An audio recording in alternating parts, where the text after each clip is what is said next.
کہ ہمیں ایمان کی دولت عطا کی، اسلام کی نعمت عطا کی، قرآن مجید فرقان حمید جیسی لا ریب لازوال کتاب بھی عطا کی۔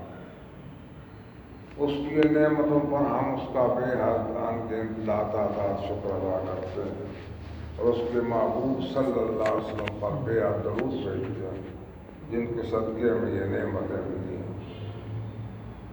یہ ماہ مبارک جس میں اور آپ موجود ہیں ماہ سفر المظفر ہے۔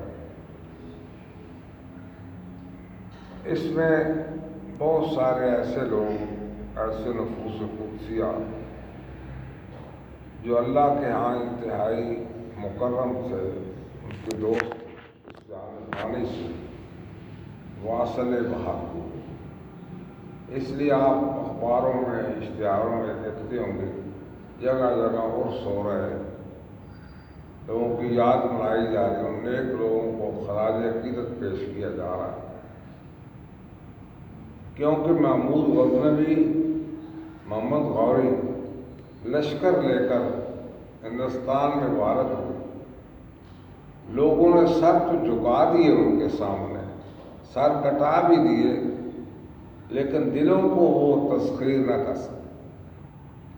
دلوں کو تسخیر کرنے والے یہ اولیاء کرام ہی تھے جو آئے، جنہوں نے خدا کی محبت کا پیغام دیا، اللہ کے تعلق کا پیغام دیا، توحید کا پیغام دیا، حضور صلی اللہ علیہ وسلم کی رسالت کا پیغام دیا، لوگوں کے ساتھ بھلائی کا پیغام دیا، معاشرتی زندگی میں لوگوں کے ساتھ حسن سلوک کا پیغام دیا۔ یہ وہ لوگ تھے جنہوں نے سماج کی بھی خدمت کی اور خدا کی بھی بندگی کی، تو ان کا نام اب تک جاری ہے، زندہ ہے، لوگ ان کی یاد مناتے ہیں۔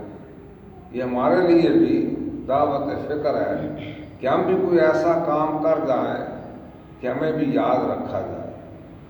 تو انہی لوگوں میں سے ایک بزرگ جن کا نام حضرت علی بن عثمان الحجویری ہے، ان کا آج تذکرہ کریں گے تو دعا فرمائے اللہ تعالیٰ مجھے حق کہنے کی توفیق عطا فرمائے، آمین، اور ہم سب کو حق کہہ کر سن کر اس پر عمل کی بھی توفیق عطا فرمائے۔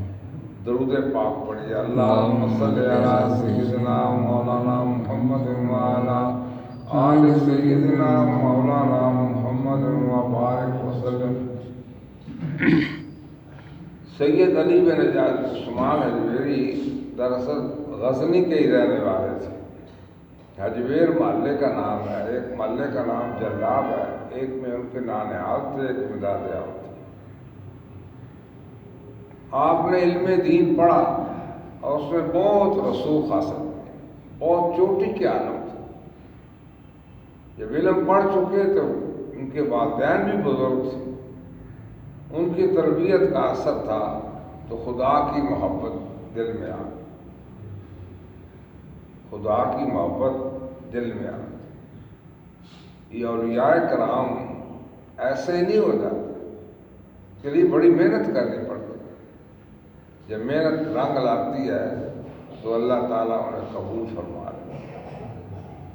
حضور سرور کائنات صلی اللہ علیہ وسلم جلوہ افروز تھے، ارشاد فرماتے رہے تھے قیامت کا دن ہوگا، نفسا نفسی کا عالم ہوگا، ماں بیٹے کو چھوڑ دے گی، بھائی بھائی سے جدا ہو جائے گا، تمام رشتے ٹوٹ جائیں گے، لیکن ایسے میں کچھ لوگ ایسے آئیں گے جن کے سروں پر نورانی تاج ہوں گے، جو نور کے ٹیلوں پر براجماں ہوں گے، جن کے جسم سے نور کی شعائیں نکل رہی ہوں گی، انہیں کوئی غم نہیں ہوگا، کوئی خوف نہیں ہوگا۔ ثم قرأ الا ان اولیاء اللہ لا خوف علیہم ولا هم یحزنون۔ کچھ لوگ کہیں گے یہ شہداء ہیں، کچھ لوگ کہیں گے انبیاء ہیں، کچھ کہیں گے یہ رسول ہیں، کہیں گے نہ یہ انبیاء ہیں نہ رسول ہیں، یہ اللہ کے دوست ہیں۔ سبحان اللہ، یہ اللہ کے دوست ہیں، انہوں نے زندگی میں اللہ کے ساتھ دوستی نبھائی، آج اللہ تعالیٰ نے کہا تم لا خوف علیہم ولا هم یحزنون۔ دوستی ایسے نہیں ہو جاتی۔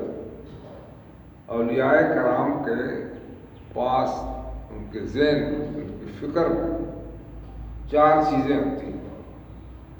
کتنی؟ 4 چیزیں ہوتی ہیں۔ نمبر 1 محبت الہی، اللہ کی محبت، حضور صلی اللہ علیہ وسلم کی سنت ہے، ابراہیم علیہ السلام کی سنت ہے، انبیاء کی سنت ہے۔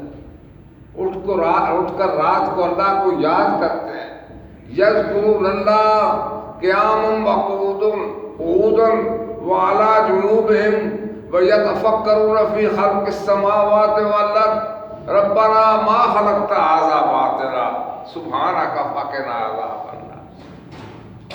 لوگ سوئے ہوئے ہوتے ہیں، یہ اٹھ کھڑے ہوتے ہیں، خدا کی بندگی کرتے ہیں، اسے یاد کرتے ہیں، آنسو بہاتے ہیں، روتے ہیں، گناہوں پر روتے ہیں، گناہ نہ بھی ہوں پھر بھی اس کے حضور عاجزی کرتے ہیں۔ پہلی صفت ان کی کیا ہوتی ہے؟ اللہ کی محبت۔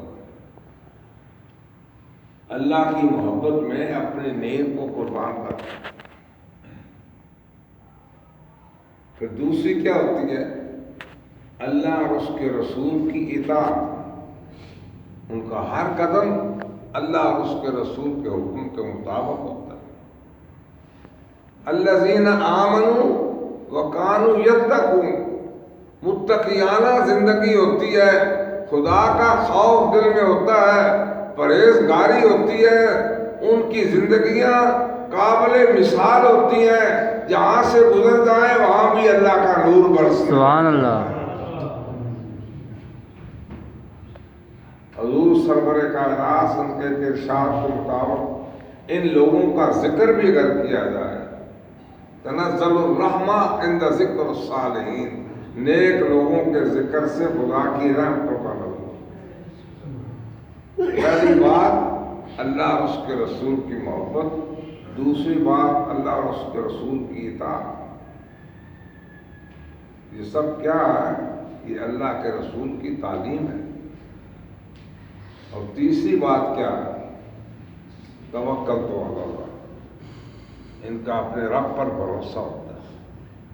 اتنا بھروسہ ہوتا ہے کہ ایک شخص جس کے پاس کوئی اسباب نہیں ہے، کوئی لشکر نہیں ہے، کوئی برادری نہیں ہے، فقط اس کے دل میں اللہ کی محبت ہے، اسے حکم ہوا جاؤ فلاں شہر میں چلے جاؤ اور دین کی تبلیغ کرو، اس سے نہیں پوچھا میرے پاس زیادہ راہ نہیں ہے، میرے پاس تو توشہ نہیں ہے، میرے پاس تو ساتھی نہیں ہے، وہ چل کھڑا ہوا اور اللہ پر توکل ایسا تھا کہ دنیا اس کی آ کر مرید ہو گئی۔ سبحان اللہ۔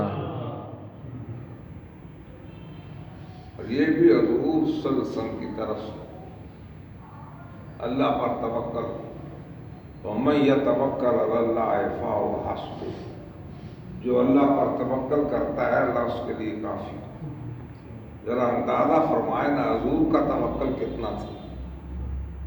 غار ثور میں آپ موجود ہیں، حضرت ابوبکر صدیق ساتھ ہیں، ڈھونڈنے والے بھی پہنچ چکے ہیں، باہر ان کی آوازیں آ رہی ہیں، ایک دوسرے سے گفتگو کر رہے ہیں، اندر باہر آگے جانے کا راستہ بھی نہیں ہے، اب پکڑے جائیں گے تو سوائے موت کی اور کوئی بات نہیں۔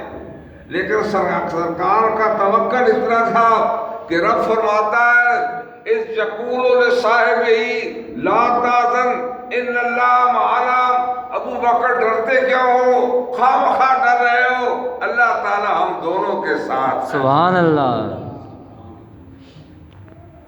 یہ توکل حضور صلی اللہ علیہ وسلم، یہ لوگ بھی متوکل ہوتے ہیں۔ اور چوتھی بات کیا ہوتی ہے؟ میری باتیں یاد رکھا تھا۔ پہلی بات کیا ہے؟ اللہ اور اس کے رسول کی محبت، دوسری کیا ہے؟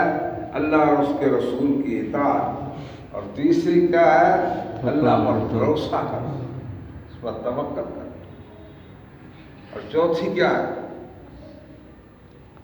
مخلوق خدا کی بھلائی چاہنا، مخلوق خدا کی بھلائی چاہنا، کہ مخلوق اس دنیا میں بھی سرخرو ہو جائے اور قیامت کے دن بھی خدا کے عذاب سے بچ جائے، خدا کی جنت کی مستحق ہو جائے۔ اور یہی تعلیم حضور صلی اللہ علیہ وسلم کی لوگوں کے لیے تھی کہ اللہ تعالیٰ نے فرمایا اے میرے محبوب لقد جاءکم رسول من انفسکم عزیز علیہ ما عنتم حریص علیکم بالمؤمنین رؤوف الرحیم۔ یہ میں نے رسول تمہیں کیسا دیا ہے، ذرا دیکھو تو صحیح، تو تمہارے پاؤں میں کانٹا چبھے اس کے دل میں درد ہوتا ہے، اس سے ہر وقت یہی فکر لاحق ہوتی ہے کہ میری امت دوزخ سے بچ کر جنت کی وارث ہو جائے۔ سبحان اللہ۔ تم پر اس قدر مہربان ہے، اس قدر تم پر مہربان ہے،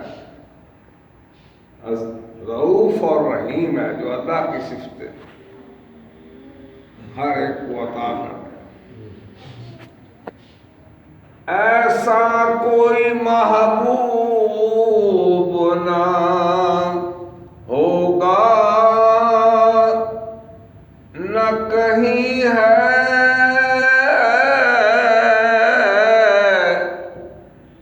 کہ بیٹھا ہے چٹائی پہ مگر عرش نشیں ہے۔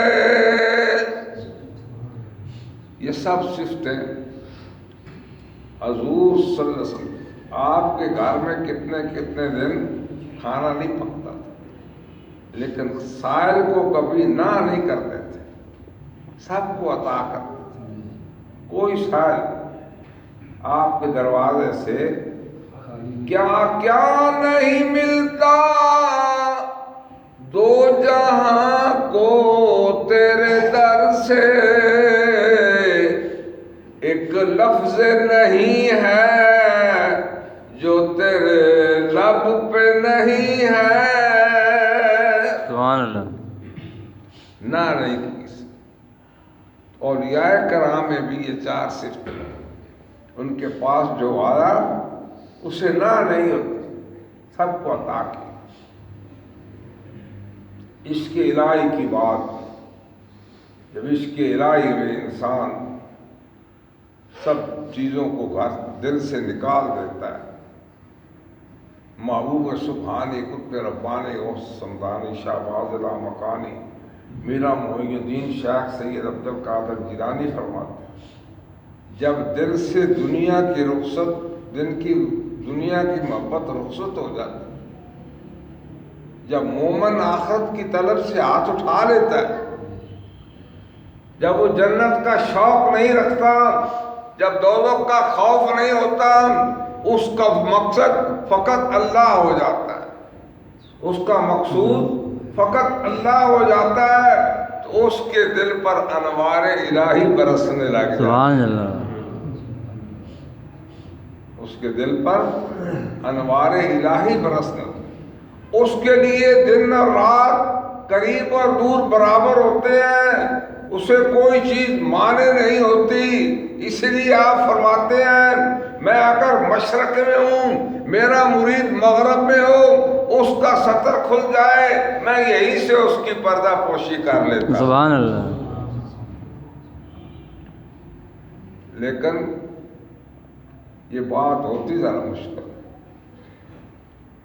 براہیمی نظر پیدا بڑی مشکل سے ہوتی ہے، ہوس چھپ چھپ کے سینے میں بنا لیتی ہے تصویریں۔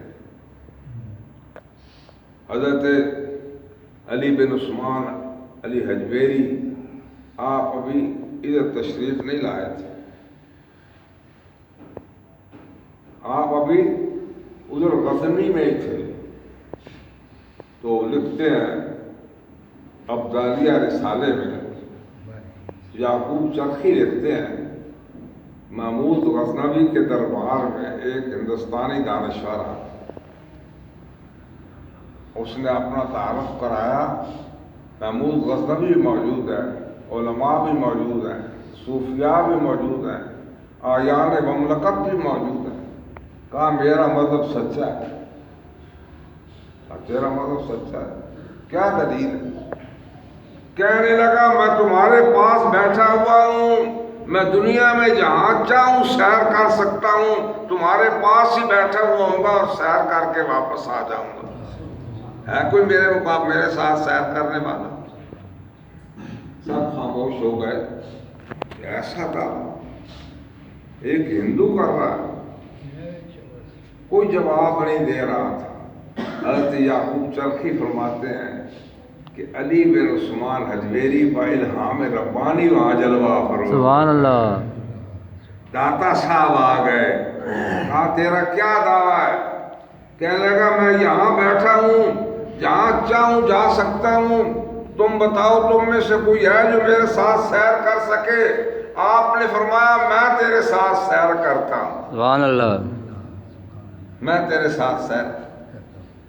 ماحول میں خاموشی چھا گئی، سناٹا چھا گیا، تھوڑی دیر خاموشی رہی، پھر آپ نے خاموشی کو توڑا، فرمایا میں بتاؤں تو کہاں تھا؟ تو آگے آگے تھا، میں تیرے پیچھے پیچھے تھا۔ سبحان اللہ۔ کہا کہاں تھا؟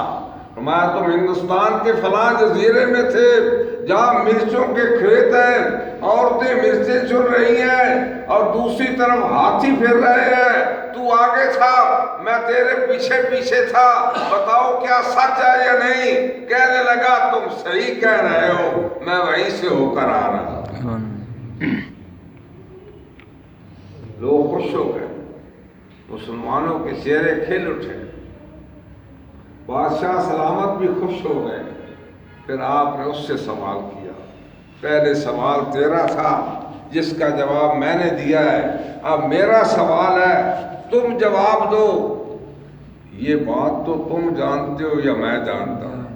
تم گئے ہو، میں تیرے ساتھ تھا، ادھر ہی بیٹھے تھے، انہیں کچھ پتا نہیں ہے، تم وہاں سے کوئی چیز لا کر دکھاؤ تاکہ انہیں پتا چل جائے واقعی تم گئے بھی ہو اور آئے بھی ہو۔ کہنے لگا میں یہ نہیں کر سکتا۔ یہ کہہ کر علی بن عثمان نے آستین سے ہاتھ باہر نکالا اور کہا یہ وہ مرچیں ہیں میں وہاں سے مانگ کر لایا۔ سبحان اللہ۔ دلیل بھی دے دی، یہ مرچیں ہیں جو میں وہاں سے لایا ہوں مانگ کر۔ کر اٹھا، قدموں میں گرا اور لا الہ الا اللہ محمد رسول اللہ پڑھ کر سرکار کی امت میں داخل ہوا۔ جب اللہ کا بندہ اللہ کا قرب حاصل کرتا ہے تو اللہ تعالیٰ خود اس کا ہاتھ بن جاتا ہے، اس کی آنکھ بن جاتا ہے، اس کی سماعت بن جاتی ہے۔ مرشد کا حکم ہوا کہ جاؤ ہندوستان میں تبلیغ کرو۔ عرض کی وہاں میرا ایک پیر بھائی ہے، کہا میں نے جو حکم دیا ہے آپ چلے جاؤ۔ آئے تو دروازہ بند تھا، رات ہو گئی تھی، پہلے دروازے تھے لاہور شہر، اب بھی دروازے ہیں، دلی دروازہ ہے، موچی دروازہ ہے، 6 دروازے ہیں۔ تو باہر ہی قیام کیا، اللہ اللہ کرتے رہے۔ جو آپ کے پیر بھائی تھے ان کا وقت قریب آ گیا، کہا جی آپ کا جنازہ کون پڑھائے گا؟ انہوں نے کہا جو شخص دروازے سے صبح سب سے پہلے داخل ہوگا وہ میرا جنازہ پڑھائے گا۔ صبح دروازہ کھلا، آپ داخل ہوئے، دیکھتے ہیں تو جنازہ آ رہا ہے۔ آپ نے پوچھے کس کا جنازہ ہے؟ کہا کہ حسن زنجانی کا دروازہ۔ کہا وہ تو میرا پیر بھائی تھا۔ اچھا تو کیا حکم تھا؟ کہا جو شخص پہلے داخل ہوگا وہ جنازہ پڑھائے گا، آپ بھی پہلے داخل ہوئے، آپ بھی جنازہ پڑھائیں گے۔ سبحان اللہ۔ ساتھ کوئی لشکر نہیں، کوئی دولت نہیں، کوئی ساتھی نہیں، اللہ پر توکل اتنا ہے، اسے پتا ہے کہ میرا رب میرے ساتھ ہے۔ سبحان اللہ۔ کہاں غزنی اور کہاں لاہور، اسباب نہیں، کچھ بھی نہیں، آئے پھر جنازہ پڑھا کر پھر ایک جگہ قیام، وہاں بھی کچھ خاص نہیں، لیکن آہستہ آہستہ آپ کی اللہ اللہ کی برکت سے، خدا کی یاد کی برکت سے لوگ قریب ہوتے گئے، ایسے قریب ہوئے کہ آج تک قریب ہی ہو رہے ہیں۔ ہر عام، خاص، وزیر مملکت، وزیر اعظم، بادشاہ، جو بھی لاہور جاتا ہے اس کی خواہش ہوتی ہے کہ داتا دربار کی حاضری ہو جائے، سبحان اللہ، اور لاہور کو کہتے ہی داتا کی نگری ہے۔ وہاں آپ نے ڈیرا لگا دیا، اللہ اللہ کرنے لگ گئے، لوگوں کو دین کی تعلیم دینی شروع، اللہ پر توکل کتنا تھا، پاس کچھ بھی نہیں، کہا میرا رب جو میرے ساتھ ہے۔ یہ خاتون جا رہی ہے، پوچھا کیا ہے تیرے پاس؟ کہا میرے پاس دودھ ہے۔ کہا مجھے دودھ چاہیے، آج مجھے دودھ دے دو، کتنے پیسے ہیں؟ کہنے لگی میں دودھ نہیں دے سکتی۔ کہا کیوں نہیں دے سکتی؟ کہا ہمارے یہاں جوگی ہے، ہم ہر روز اسے دودھ دیتے ہیں باری باری، اور اگر اپنی باری پر اسے دودھ نہ دیں تو ہمارے جانوروں سے دودھ کی بجائے خون آنے لگتا ہے۔ اچھا آج ایسا کرو، دودھ مجھے دے دو، پیسے دے دو، اگر آپ کے جانوروں سے خون آیا تو اس کی ذمہ داری میں لیتا ہوں۔ سبحان اللہ، وہ سمجھی یہ بھی کوئی جوگی ہی ہے، اس نے دودھ آپ کو دے دی، چلی گئی، دودھ اسے اس کا نہ پہنچا، تو میرا آج فلاں گھر سے دودھ نہیں آ رہا، پتا کیا تو پتا چلا راستے میں ایک شخص ہے، اس نے دودھ دے لیا، آ گیا۔ ایسا جوگی تھا کہ بڑے اس کی عقیدت مند تھے، وہ بہت سارے لوگ آ گئے، ایک مجمع اکٹھا ہو گیا، کہنے لگا میرا دودھ آپ نے لیا؟ کہا مجھے دودھ کی ضرورت تھی، دودھ لیا ہے، تم اور دودھ کہیں سے لے لو۔ کہا نہیں ایسا نہیں، میں اس علاقے کا چودھری ہوں، میں اس علاقے کا رئیس ہوں، میری اجازت کے بغیر کچھ نہیں ہو سکتا، آپ نے دودھ لیا ہے تو آپ کو ثابت کرنا ہوگا کہ آپ اس دودھ کے مستحق تھے۔ اب کیسے ثابت کریں؟ وہ کمال دکھاؤ۔ تو میں کمال دکھانے تو نہیں آیا، میں تو خدا کی یاد کرنے کے لیے آیا، سبحان اللہ، میں تو اپنے رب کو راضی کرنے کے لیے آیا ہوں، میں تو اس کی مخلوق کی رہنمائی کے لیے آیا ہوں۔ کہا نہیں ایسا نہیں ہو سکتا۔ اس نے اپنے جو پڑھے تھے منتر اس کے زور سے فضا میں اڑنا شروع کر دیا۔ لوگوں نے دیکھا ایک شخص فضا میں اڑ رہا ہے، بہت سارا مجمع اکٹھا ہوا۔ آپ نے کہا یہ بہت اچھا ہوا ہے کہ اتنے زیادہ لوگوں کو یکدم ہی تبلیغ کر دیں گے۔ فضا میں اڑنے لگا، کہنے لگا اگر کمال ہے تو دودھ لے سکتے ہیں، اگر کمال نہیں ہے تو آپ نے غلطی کی ہے۔ آپ نے فرمایا یہ تو کوئی بڑی بات نہیں، پرندے بھی اڑتے ہیں، مکھیاں بھی اڑتی ہیں، آپ نے اڑنے کی تکلیف نہیں کی۔ آپ کے پاؤں میں جو کھڑا تھی، جو جوتی تھی، اسے حکم دیا کہ جاؤ جا کر اس کے سر پر لگو اور اس وقت تک لگتی رہو جب تک میرے قدموں میں نہیں آ جاتا۔ سبحان اللہ، اللہ والوں کی آواز، اللہ والوں کی بات جمادات بھی سنتی ہے، نباتات بھی سنتی ہے اور حیوانات بھی سنتی ہے۔ سبحان اللہ،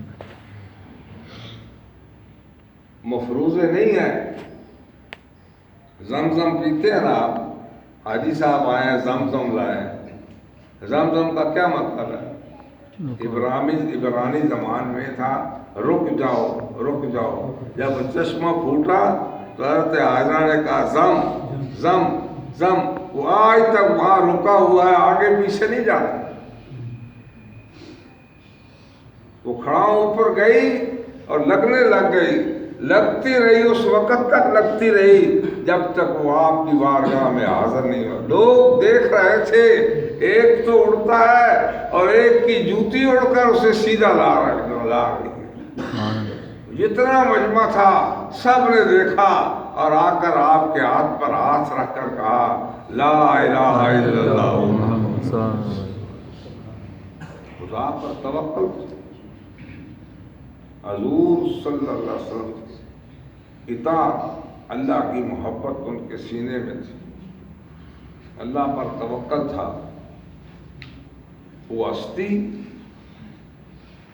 جس نے ہندوستان میں 90 لاکھ لوگوں کو کلمہ پڑھایا، حضرت خواجہ معین الدین چشتی اجمیری رحمۃ اللہ، جب انہیں حکم ہوا کہ ہمیں تمہیں سلطان الہند بنا دیا ہے، وہ سب سے پہلے ہندوستان میں جب آئے تو لاہور میں پہنچے اور آپ کے مزار پر آ کر حاضری دی، قرآن پڑھا، متوجہ ہوئے، ایک حجرے میں رہنے لگے، 40 دن تک اس حجرے میں رہ کر سرکار سے فیض حاصل کرتے رہے، سبحان اللہ، سرکار سے فیض حاصل کرتے رہے، اس لیے جا کر 90 لاکھ لوگوں کو کلمہ پڑھایا۔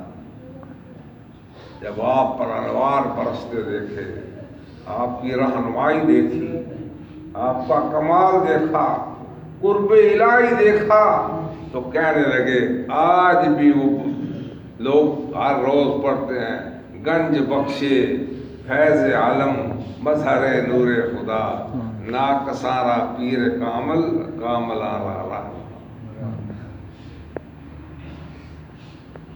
یہ ان کی محبت تھی۔ کتنی چیزیں تھیں؟ چار۔ اللہ والوں کے پاس کتنی چیزیں ہوتی ہیں؟ چار چیزیں۔ نمبر 1 اللہ اور اس کے رسول کی محبت، نمبر 2 اللہ اور اس کے رسول کی اطاعت اور اس کی تعلیم، نمبر 3 اللہ پر توکل، نمبر 4 مخلوق خدا کی بھلائی چاہنا، مخلوق خدا کی بھلائی چاہنا۔ آج بھی داتا کا لنگر لگا ہوا ہے، ایک آدمی نے اشتہار دیا، ایک آدمی چاہیے ملازمت کے لیے، تنومند صحت مند ہو، ایک آدمی گیا اس کے پاس، دیکھا 6 فٹ آدمی تھا، اچھا صحت مند تھا، کہا تنخواہ کیا ہوگی؟ کہا 10,000 روپے۔ سر کام کیا ہوگا؟ کہا صبح دوپہر شام داتا دربار جانا ہے، اپنا لنگر وہاں کھانا ہے اور میرے لیے وہاں سے لے آنا ہے۔ دن میں ہزاروں لوگ لنگر کھاتے۔ خواجہ ابو الحسن خرقانی رحمت اللہ علیہ کی خانقاہ تھی، باہر لکھا ہوا تھا یہاں آنے والے ہر شخص کو کھانا کھلایا جائے اور اس سے اس کا مذہب نہ پوچھا جائے کہ تیرا مذہب کون سا۔ سبحان اللہ۔ مخلوق خدا کی محبت اللہ والوں کی دل میں اتنی ہوتی ہے کہ وہ ہستی جس نے 90 لاکھ لوگوں کو مسلمان کیا، آج بھی اجمیر شریف میں جا کر دیکھیں، ایک دیگ ایسی ہے جس میں 100 من پکتا ہے اور ایک دیگ ایسی ہے جس میں 125 من پکتا ہے۔ وہ آتے ہیں لوگ پکاتے ہیں، یہ نہیں پوچھتے تمہارا مذہب کیا ہے، ہر ایک کو لنگر دیا جاتا ہے۔ مخلوق خدا کی محبت۔ عزیز علیہ ما عنتم حریص علیکم بالمؤمنین رؤوف الرحیم۔ آپ نے عبد الرحمن حاتم کے حوالے سے لکھا ہے، فرماتے ہیں مجھے 4 چیزوں کا علم ہوا اور میں تمام علوم سے بے نیاز ہوں۔ سن رہے ہیں یا نہیں؟ نہیں سن رہے؟ آواز نہیں آ رہی؟ اچھا سنی ہے نا آپ؟ سنی ہے نا؟ سنی کا کیا مطلب؟ سنی یا سنی کہتے ہیں۔ مجھے 4 چیزوں کا علم ہوا جس سے میں تمام علوم سے بے نیاز ہو گیا۔ ایک علم یہ ہو گیا میرے رب کا مجھ پر حق ہے، میرے رب کا مجھ پر حق ہے اور وہ حق میں نے خود ہی ادا کرنا۔ آپ پر بھی ہے یا نہیں؟ نہیں ہے؟ کہا میرے رب کا مجھ پر حق ہے اور وہ حق میں نے ہی ادا کرنا ہے، چنانچہ میں اس حق کو ادا کرنے کے لیے چلتا ہوں۔ ہر وقت یہ کوشش ہوتی ہے کہ میرے رب کا جو مجھ پر حق ہے میں اس سے ادا کروں۔ اور دوسری بات مجھے یہ علم ہوئی کہ میرے پیچھے کوئی لگا ہوا ہے تو مجھے مل کر رہے گا، یعنی مجھے موت آئے گی، ملک الموت میرے پیچھے لگا ہے، ایک دن اس سے ملاقات کرنی ہے، میں نے اس کی تیاری شروع کر دی، میں نے اس کی ہمیں بھی آ کر ملے گا نا کہ نہیں؟ ہمارے پاس بھی آئے. میں نے اس کی تیاری شروع کی. آؤ بسم اللہ خیر ہی آئے ہو. اور تیسرا یہ مجھے یہ علم ہو گیا کہ میرا رب مجھے دیکھ رہا ہے. میرا رب مجھے دیکھ ہر وقت دیکھ رہا ہے. مسجد میں ہوں تو پھر دیکھ رہا ہے, بازار میں ہوں تو پھر دیکھ رہا ہے, نیکی کرتا ہوں تو پھر دیکھ رہا ہے. جس حال میں ہوں مجھے وہ ہر وقت دیکھ رہا ہے. جب وہ مجھے دیکھ رہا ہے تو مجھے اس سے حیا آنے لگی کہ کوئی ایسا کام نہ کروں جس سے وہ ناراض ہو جائے. مجھے اس سے حیا آنے لگی کہ میں ایسا کام نہ کروں جس سے مجھ سے ناراض ہو. میں دیکھ جو رہا اور مجھے یہ معلوم ہو گیا, مجھے یہ معلوم ہو گیا کہ میرا رزق مقدر ہو چکا ہے. سبحان اللہ. میرا رزق مقدر ہو چکا ہے, میرا حصہ لکھا جا چکا ہے, وہ مجھے مل کر رہے گا. میں نے اس کے لیے پریشان ہونا چھوڑ دیا. سبحان اللہ. میں نے اس کے لیے پریشان ہونا چھوڑ دیا. یہ وہ قیمتی نصائح ہیں جو ان اولیاء کرام نے ہمارے لیے چھوڑے. سونے کا پانی اس کی قیمت نہیں ادا کر سکتا. وہ ارشاد موتیوں سے زیادہ قیمتی ہیں, پھولوں سے زیادہ خوبصورت, اور ان کی خوشبو مشام جام کو معطر کرتی رہتی ہے. ان اولیاء کرام کی یاد منائی جاتی ہے.